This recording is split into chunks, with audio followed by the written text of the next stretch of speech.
Épître de Paul aux Romains, chapitre 11.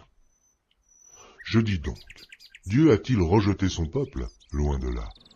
Car moi aussi je suis israélite, de la postérité d'Abraham, de la tribu de Benjamin. Dieu n'a point rejeté son peuple qu'il a connu d'avance.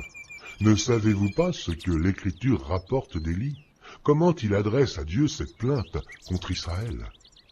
Seigneur, ils ont tué tes prophètes, ils ont renversé tes autels. Je suis resté moi seul, et ils cherchent à m'ôter la vie.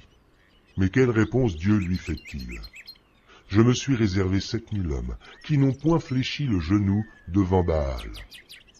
De même, aussi dans le temps présent, il y a un reste, selon l'élection de la grâce.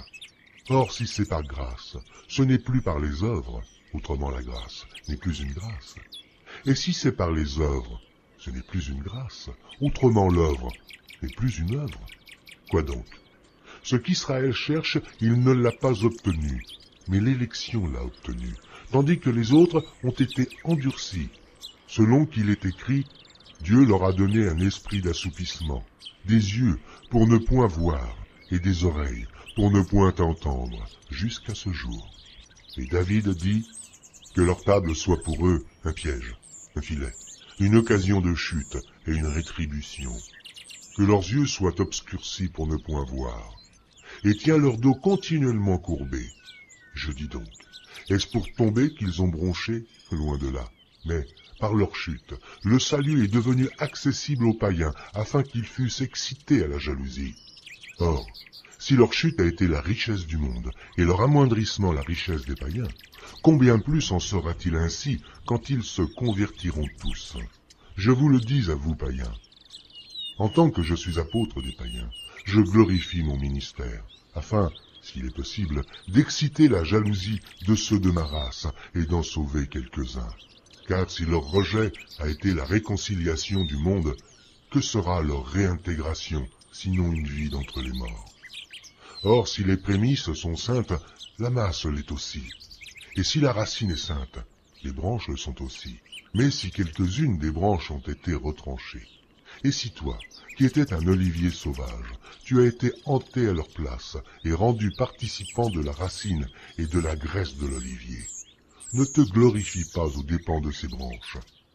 Si tu te glorifies, sache que ce n'est pas toi qui portes la racine, mais que c'est la racine qui te porte. Tu diras donc, les branches ont été retranchées afin que moi je fusse hanté. Cela est vrai. Elles ont été retranchées pour cause d'incrédulité, et toi, tu subsistes par la foi. Ne t'abandonne pas à l'orgueil, mais crains. Car si Dieu n'a pas épargné les branches naturelles, il ne t'épargnera pas non plus. Considère donc la bonté et la sévérité de Dieu.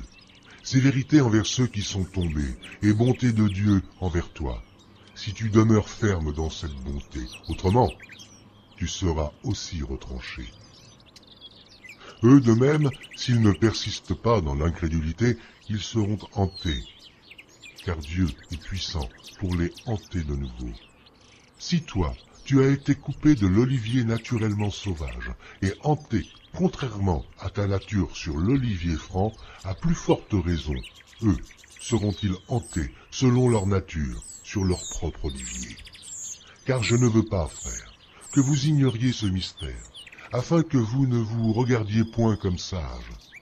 C'est qu'une partie d'Israël est tombée dans l'endurcissement jusqu'à ce que la totalité des païens soit entrée. Et ainsi tout Israël sera sauvé selon qu'il est écrit.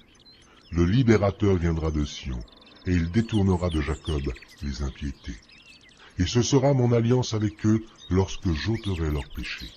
En ce qui concerne l'Évangile, ils sont ennemis à cause de vous.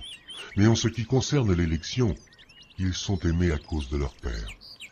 Car Dieu ne se repent pas de ses dons et de son appel.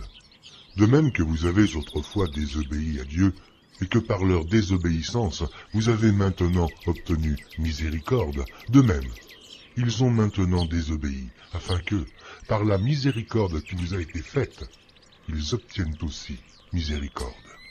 Car Dieu a renfermé tous les hommes dans la désobéissance, pour faire miséricorde à tous.